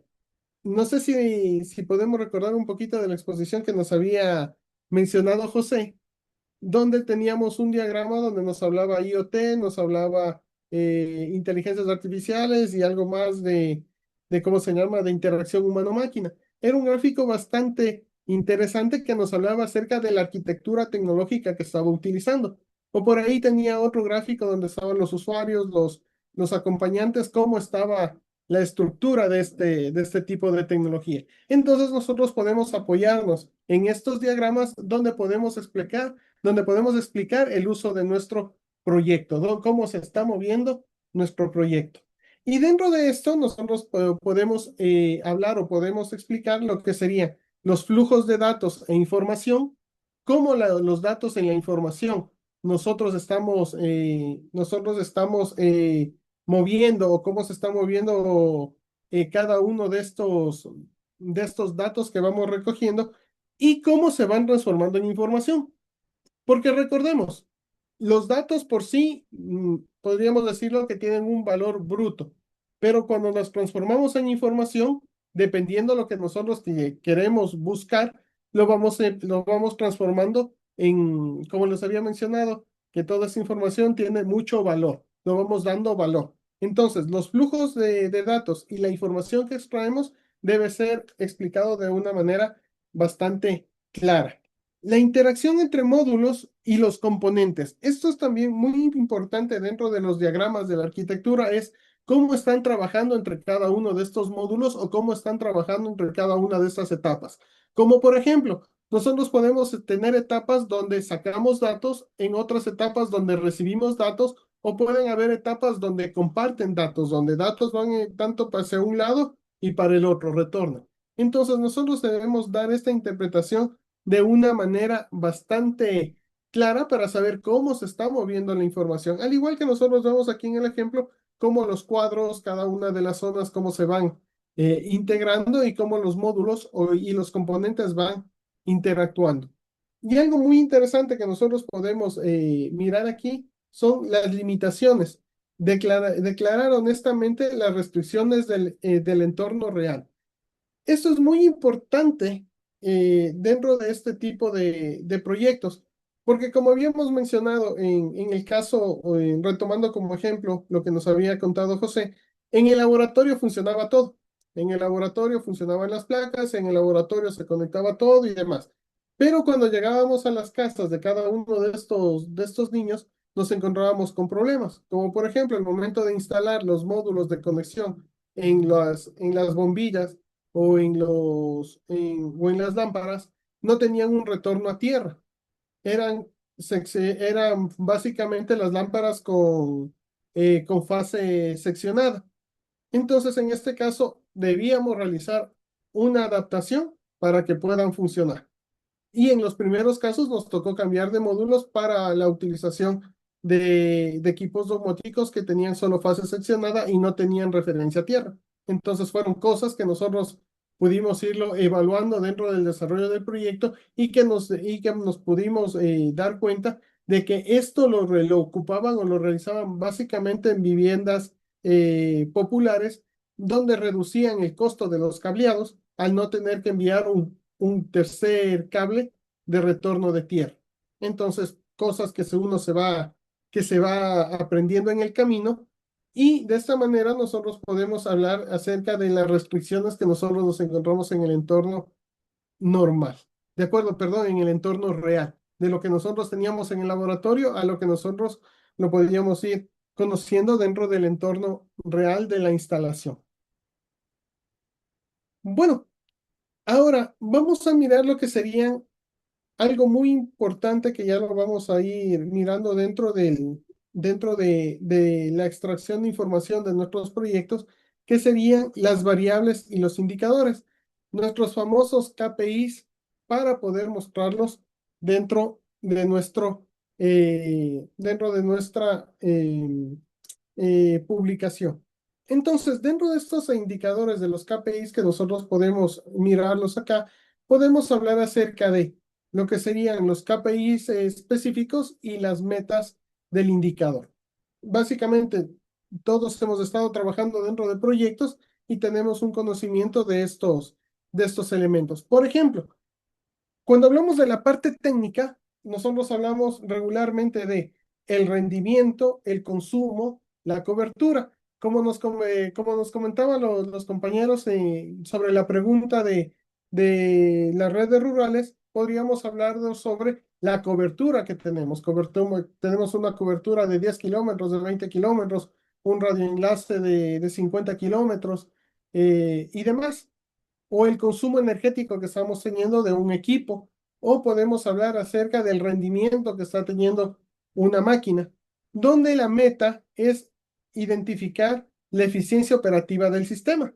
Estamos hablando dentro de un sistema bastante técnico, pero en el impacto social nosotros vamos a mirar adopción, impacto en el usuario. Por ejemplo, nosotros en el proyecto de Huasaquenza colocamos un sistema de paneles fotovoltaicos que daban energía principalmente al sistema de refrigeración de medicamentos dentro de la unidad médica de la comunidad. Entonces, nosotros podíamos hablar desde la parte técnica, sí, el consumo de estos equipos, se colocaron 10 paneles con un grupo de baterías donde se daba energía por 3 días, donde no existía sol. Pero en cambio, desde el punto de vista social, nosotros podíamos decir que se disminuyó los incidentes de muertes repentinas por mordidas ¿cómo se llama? De serpientes venenosas por la no existencia de antídotos, porque ese tipo de antídotos o de algunos insectos tenían que mantenerse refrigerados. Entonces, al perderse la energía de nuestros sistemas de refrigeración, perdíamos las medicinas. Y en este caso, a nosotros nuestro impacto fue sobre la disminución de muertes por el suministro continuo de estas medicinas. Entonces, por ejemplo, aquí nosotros podemos ver lo que sería el valor percibido y el cambio dentro de la sociedad. De igual manera, en este proyecto de Huasaquenza, al tener ya energía continua y un radioenlace Wi-Fi de larga distancia, nosotros podíamos garantizar en este caso que los niños de la comunidad puedan tener acceso a Internet. Y con el acceso a Internet, también ellos tenían la posibilidad de mejorar sus estudios. Eso podríamos hablarlo dentro del punto de vista positivo, pero también podemos hablar algún impacto que no sería el adecuado. Por ejemplo, al tener acceso al Internet y al tener redes Wi-Fi abiertas dentro de la comunidad, las personas podían conectarse o los niños podían conectarse mucho más tiempo a estos dispositivos, aumentando la exposición a pantallas y probablemente generando una reducción de su rendimiento escolar, por ejemplo. Entonces nosotros también podemos evaluar este impacto de las tecnologías, no solo de una forma positiva, sino también podemos hablar de un reporte negativo que podríamos tener del uso o la adopción de estas tecnologías. Y este caso es bastante interesante de análisis porque en algunas comunidades de Brasil, en la selva de Brasil, instalaron las antenas de Starlink y todo el mundo feliz porque supuestamente tenían conectividad, pero los niños y los jóvenes pasaban solo conectados ahí en la plaza, bajando su rendimiento o no ayudando en las tareas de la comunidad, así que los dirigentes de la comunidad llegaron a la conclusión de que solo abrían la red Wi-Fi, creo que era en horas de la mañana, unas horas al mediodía y otras horas en la noche para así salvaguardar la salud de la gente y sobre todo la productividad de la comunidad. Interesante también ese aspecto que nosotros hemos tenido como ejemplos dentro de estos proyectos. Bueno, ahora vamos a hablar acerca de lo que sería la validación del proyecto, confirmando los datos reales respaldados por la teoría. Hemos dicho cómo viene nuestra metodología, hemos visto cómo está nuestro esquema arquitectónico, hemos visto qué es lo que queremos ver con nuestros famosos KPIs. Ahora lo que queremos ver es confirmar que estos datos son reales. Y dentro de la relevancia que nosotros podemos verlo, dentro de nuestras investigaciones podemos hablar de las metodologías, por ejemplo, experimentales, donde el control de las variables en un entorno controlado. Eso es lo que regularmente nosotros hacemos en un laboratorio, poder manejar el experimento dentro de un entorno controlado para poder mirar los efectos de cada uno de la modificación de las variables que nosotros estamos estudiando. Esto es muy, muy importante desde el punto de vista de validación y es lo que regularmente nosotros realizamos en nuestros laboratorios. Como por ejemplo, cuando mirábamos acerca de lo que era el uso de estos kits de electricidad principalmente que utilizaban en la parte de STEM, se realizaron pruebas en el laboratorio para saber qué tan fácil o qué tan difícil eran armar las prácticas. Y en ocasiones se miró que habían prácticas que eran bastante complejas, incluso para los chicos de universidad.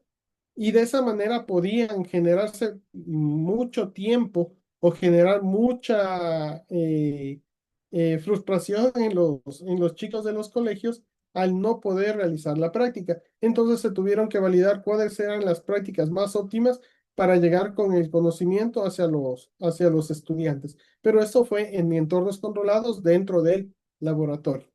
El siguiente paso que nosotros podemos hablarlo o la siguiente estrategia podemos hablar de casos de estudio. Elementos o podríamos decir análisis puntuales y profundos en una unidad específica.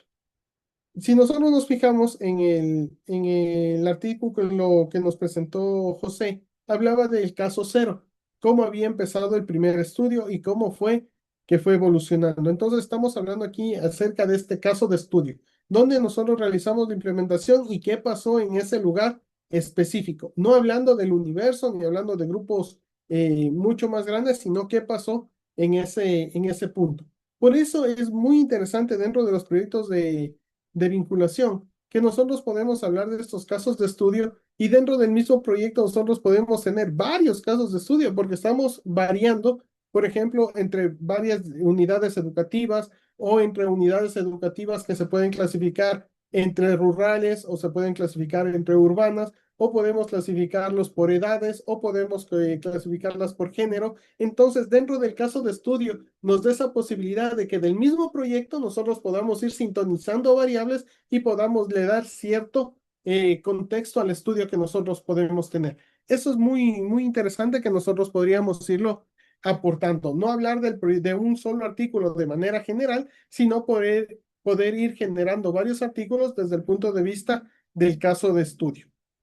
El siguiente que tenemos es la validación en campo, pruebas directas en el entorno final, donde ya se va a aplicar o donde ya se aplicó en el proyecto en, en su versión final.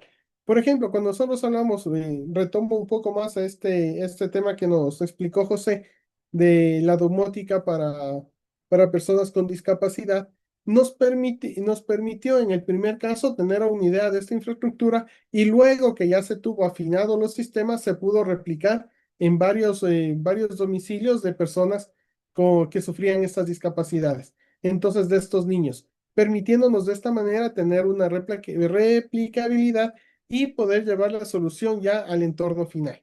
Y de esta manera nosotros podemos evaluar y nosotros podríamos compartir cómo, cómo fue la evaluación final de este tipo de proyectos, teniendo como caso final, como nosotros habíamos hablado, de de la difusión de todos los resultados de nuestro proyecto. Y bueno, nosotros tenemos ahora acá lo que sería la integración social. ¿Cómo se va integrando toda esta metodología que nosotros hemos realizado? Se va integrando con la sociedad. La voz de los usuarios en la investigación científica. Siempre el usuario a la final es el que nos va a dar la retroalimentación de cómo se percibió el proyecto y de esta manera cómo se ha generado esta recepción dentro del mismo. Y dentro de este sistema o de este apartado, nosotros deberemos mirarlo o debemos tomar en consideración mucho lo que es los métodos de recolección de esta información o de estas experiencias. Y dentro de esta recopilación de esta información, nosotros podemos tener un sinnúmero de herramientas donde podemos hablar por ejemplo, de la encuesta, donde vamos a tener datos cuantitativos de las percepciones. Siempre nosotros al conversar, al realizar una encuesta, como nos había indicado José en este artículo, hablábamos acerca del SUS, de usabilidad del sistema, donde nosotros podíamos tener cómo percibían el sistema. Entrevistas, donde podemos tener highlights cuantitativos profundos, donde nosotros podemos conversar con los usuarios con la comunidad y que nos den sus experiencias, porque muchas veces pueden ser experiencias no muy no muy buenas, como les había comentado esto del internet en la zona de la Amazonía, pero también nosotros podemos hablar acerca de otro tipo de retroalimentación que nos podrían dar, que sería muy valioso para el proyecto. Y luego va la integración, la triangulación de los datos sociales y los datos técnicos. Los datos sociales, los que nosotros habíamos hablado acerca de la percepción que tiene hacia los usuarios, y los datos sociales, y los datos técnicos, que son las validaciones técnicas que nosotros estamos teniendo dentro de esta validación. Entonces, eso nos permite tener una diversidad de información que nosotros podemos irlas extrayendo. Bueno, ahora vamos a hablar acerca de lo que serían las consideraciones éticas. La ética siempre es uno de los pilares de la integridad de la investigación. Para nosotros puede generarse como elementos muy fáciles, o podríamos decirlo, elementos incluso hasta manipulables, de decir que todo salió bien. Pero recordemos que siempre nosotros vamos a tener que demostrar que nuestros datos están acorde a lo que nosotros estamos publicando. En la actualidad, la ética en la investigación y demás es un tema que se lo está abordando con mucho cuidado muchas veces, y que va de la mano realmente con la percepción del investigador. Hay ocasiones que nosotros podemos, diciéndolo de una manera muy directa, nosotros podríamos mentir con los datos, porque son percepción. Sí, nosotros podríamos llegar a mentir o a omitir información relevante, pero eso no es lo correcto. Entonces, por eso es importante siempre hablar desde el punto de vista de los principios éticos. Entonces, los principios éticos dentro de la investigación son muy fuertes y nosotros debemos siempre mantenerlos. Y dentro de esto también nosotros podemos hablar acerca de los consentimientos. La información debe ser claramente indicada a los participantes sobre el uso de la información que nosotros vamos a realizar.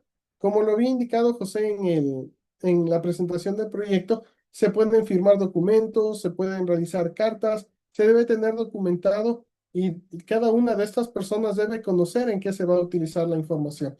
Principalmente para evitar, por ejemplo, en los niños, la victimización o información que sea sensible de las comunidades.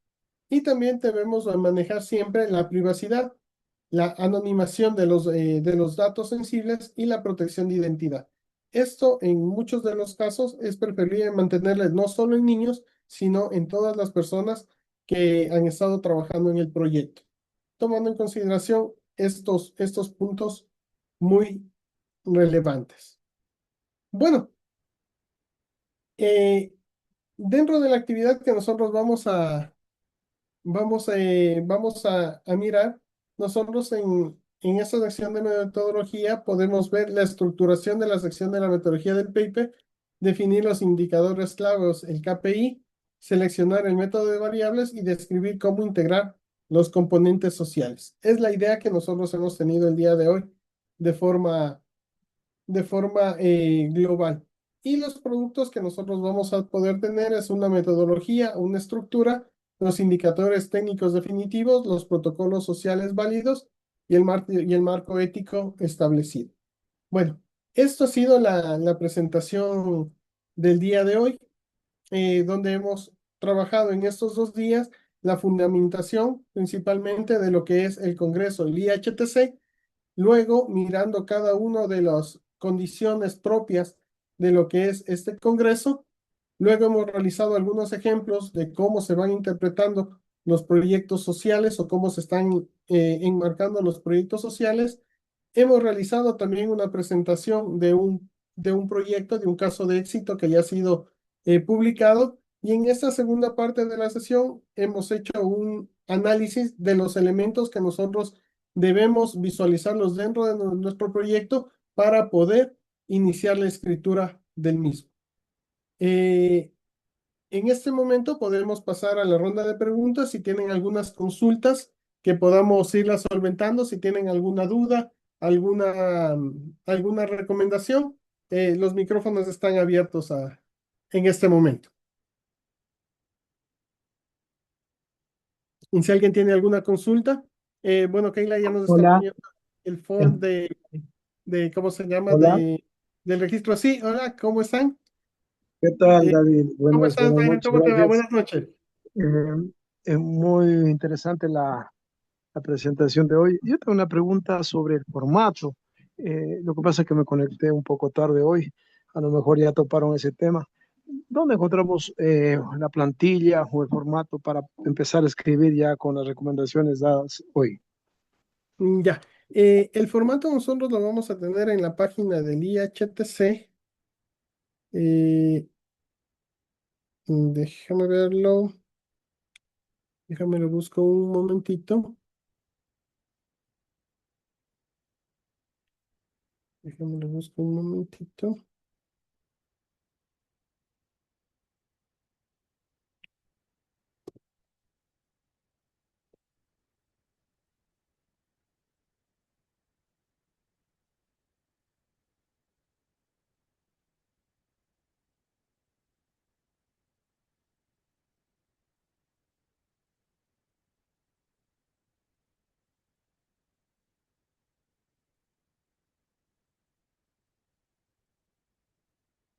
Y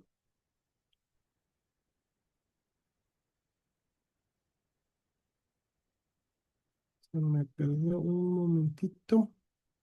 Acá ¿Qué tal? estamos. Buenas noches. Lo pasé por mensaje, lo pueden ver allí. Ah, ya. Está el Muchísimas enlace. gracias. Muchísimas gracias, Julio. Ya conseguí la página.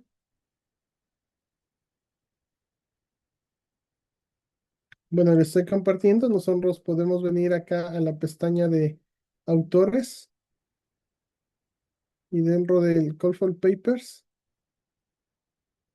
nosotros tenemos aquí en la parte final los templates, tanto en Word como en LaTeX. Muchas Entonces, gracias. lo podemos encontrar, Byron, y lo descargamos y lo podemos ir mirando el template. Recordamos que el día viernes va a ser la sesión de cómo utilizar cada uno de los templates, pero ya lo vamos a seguir utilizando. También el día de mañana van a trabajar con la doctora Mónica Huertas en lo que es la estructura del artículo, indicarles cada una de las secciones y qué debe ir en cada uno de ellos. Muy bien, buenas noches, Teresa. Hola, muchas gracias. Perdona, estoy disfónica todavía. Quería consultarte en cuanto no sé si me equivoco, pero las normas APA no funcionan con triple E. Existe una nueva forma de citar y referenciar las fuentes bibliográficas dentro del texto. No sé si es que dentro de la página web está el instructivo de cómo hacerlo o si vamos a tener acá, no sé, por favor.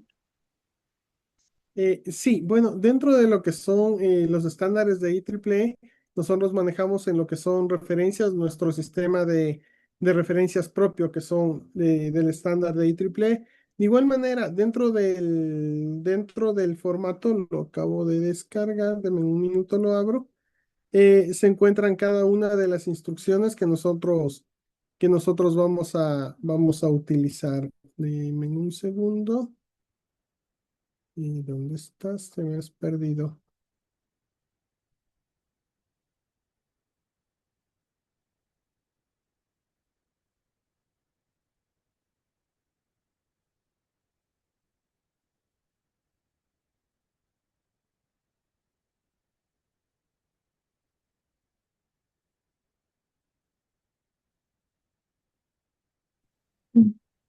Entonces, por ejemplo, aquí está nuestro template.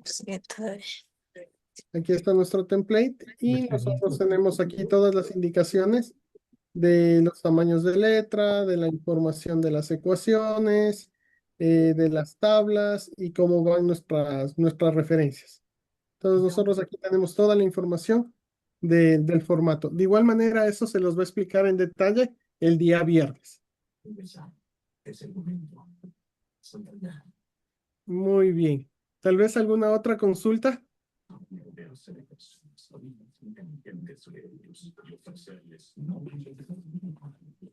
Tal vez alguna otra consulta. Mm,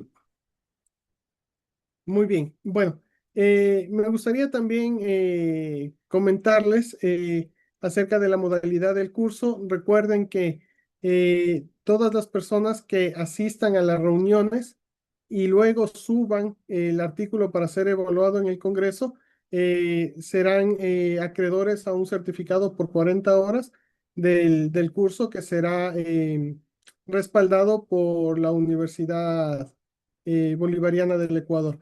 Tal vez Julio nos quieres ampliar un poquito esta información para motivarles un poco más a nuestros compañeros. ¿Qué tal? ¿Cómo estamos? Sí, muy buenas noches. Sí, desde luego el curso una vez que se pueda avanzar hasta el día viernes, al final entiendo que va a haber un producto, un draft de lo que sería el artículo, haciendo la adaptación de resultados de proyectos de vinculación, de investigación con impacto social, pues para el autor principal de que somete el artículo al IHTC, eh, sin compromiso, porque igual esto va a pasar por revisión por pares, eh, se tendría un certificado de 40 horas, ¿no? Como tal, en el cual está dado por 10 horas síncronas y las 30 horas que son asíncronas, que ya tiene que ver propiamente el trabajo, el artículo, y que entiendo, David, que se va a dar un tiempo para que se lo pueda desarrollar.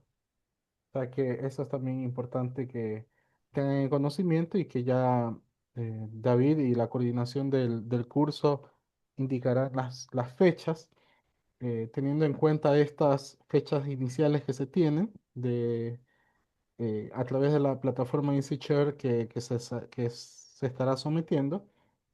Y luego, bueno, ya David hará llegar la lista respectiva de todos los asistentes que hayan cumplido con ese producto final de aprobación para que se pueda gestionar ya con la Universidad Bolivariana del Ecuador el respectivo certificado y se lo pueda emitir para enviarlos a cada uno de sus correos.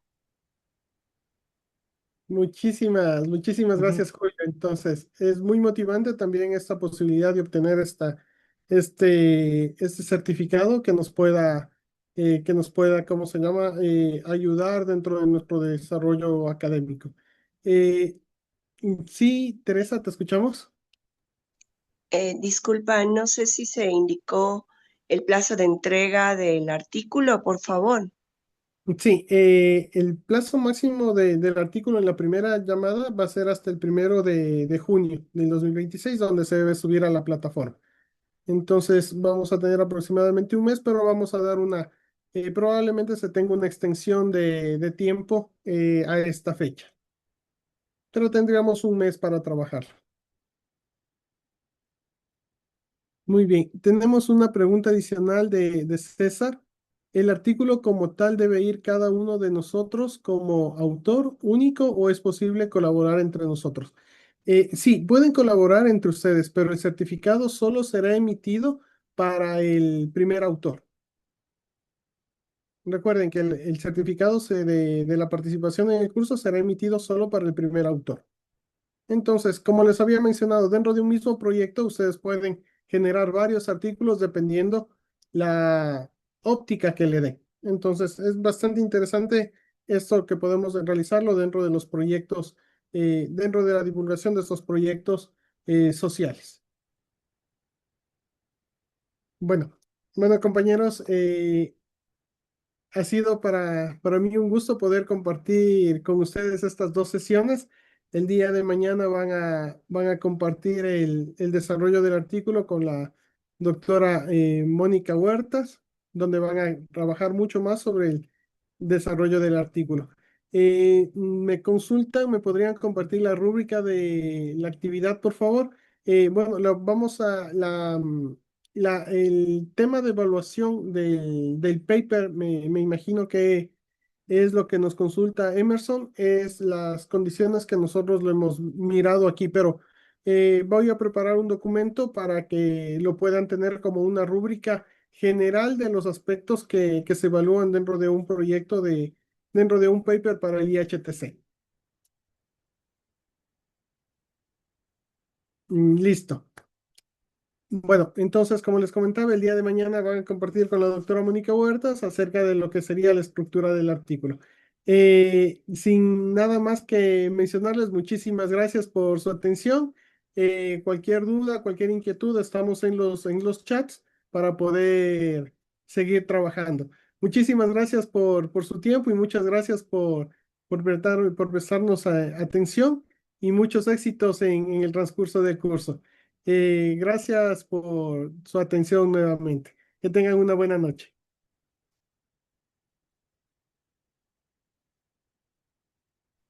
Gracias, buenas noches. Una buena noche con todos. Gracias. David, una pregunta. Gracias. ¿Dónde va a quedar grabada bueno, los cursos, las sesiones?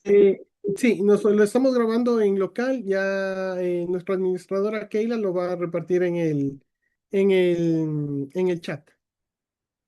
Ah, perfecto. Muchísimas gracias. Muy buena noche y De felicidades. nada. Muy buen curso. Muchas gracias. Pasen Bye. bien. Bye. Sí, bye.